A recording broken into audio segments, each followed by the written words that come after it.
Namaskar, my dear friends. So let us see what are the different ways to put some protection circuit at the input power supply. Okay. So we have designed a lot of power supplies for our charger or adapter applications. So we had seen 2 watt application and 5 watt application with 5 volt and 0.4 ampere outputs, and this was with 5 volt and 1 ampere output. Okay. Using LinkSwitch 3 devices. Okay.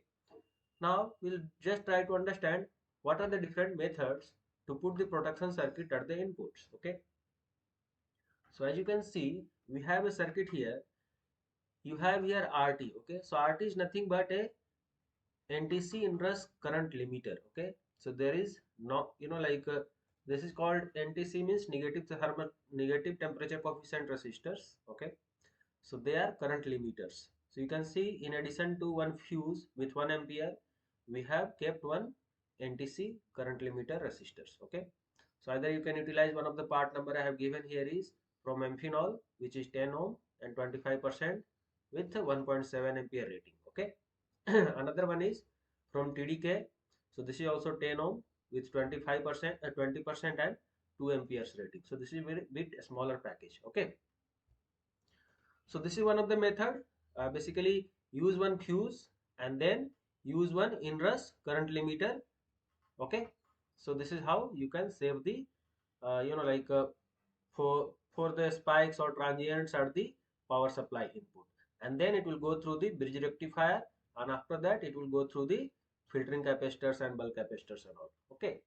So the rectified output of the bridge rectifier will go through the bulk capacitor, which is C1 here, and then it is going for our pipe filter and all. So if you see some of the part numbers, you can take it from amphenol. So amphenol has UL approval of UL1434. Okay.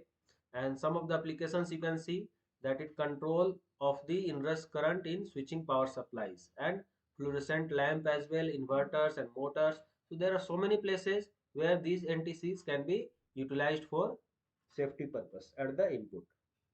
If you see from TDK, so TDK has also the applications of inrush current limiting, basically in the switch mode power supplies or soft start motors. So motors are the one which require a lot of technology to put a soft start methodology. Okay.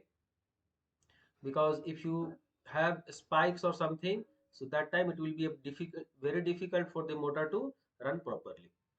If you see the features, so it has a lot of features, like it is leaded and contact NTC thermistors, and it is having coating material flame retardant to UL94. Okay.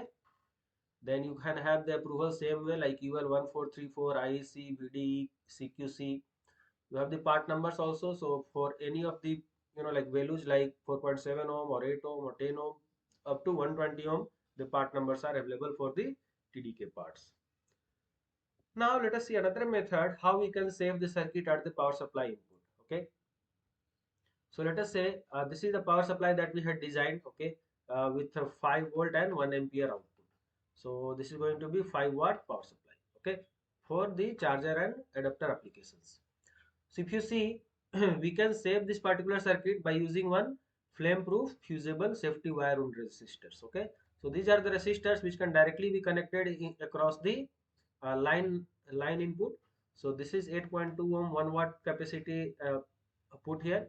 These wattage and values of resistance will be actually in the calculation. So we have already seen what is the method of calculating the value of resistors and the capacity, like wattage 1 watt, 2 watt, 5 watt. Same way what we have done for the bridge rectifier calculation of the required current amount and the voltage capacity.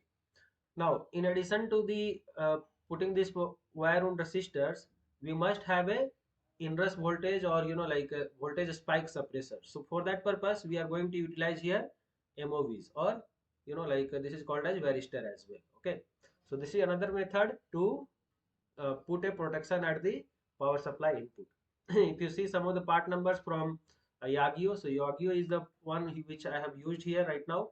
So the applications are for this particular wire wound resistors are chargers, home appliances, lighting. Lighting means basically LED drivers that we have LED drivers that we have used in like LYT switch also, LYT switch dash 6. So using this LYT switch, LYT6407C.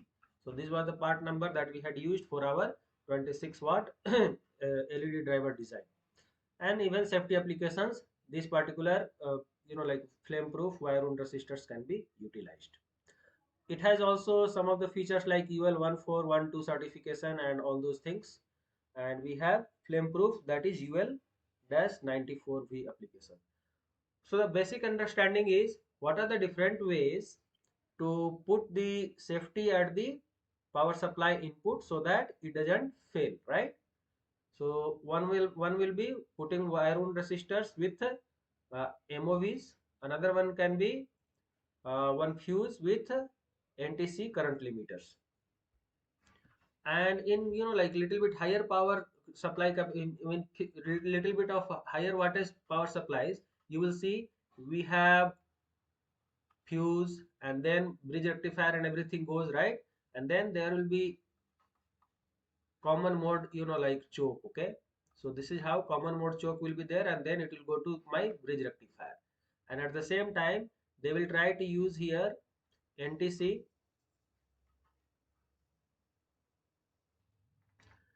So they will try to use NTC as well in the line, and then in addition to that they will be using MOVs as well. Okay, so these MOVs will try to suppress the spikes. So there will be fuse, there will be NN, like NTCs, and there will be MOVs. So this is what this will be line, and this will be neutral, and it will be going from, let's say, 85 volt to 265 volt AC. So this will be a complete big design for little bit of higher wattage capacity, let's say 15 watt or 20 watt or maybe 100 watts or something like that, where you will need lot of like safety features. Let's say you have common mode chokes, you have MOVs, you have fuse with proper ratings, you have NTCs, and even like a lot of resistors are also put at the input itself. Okay, so so that they can like manage the current limiting capacities.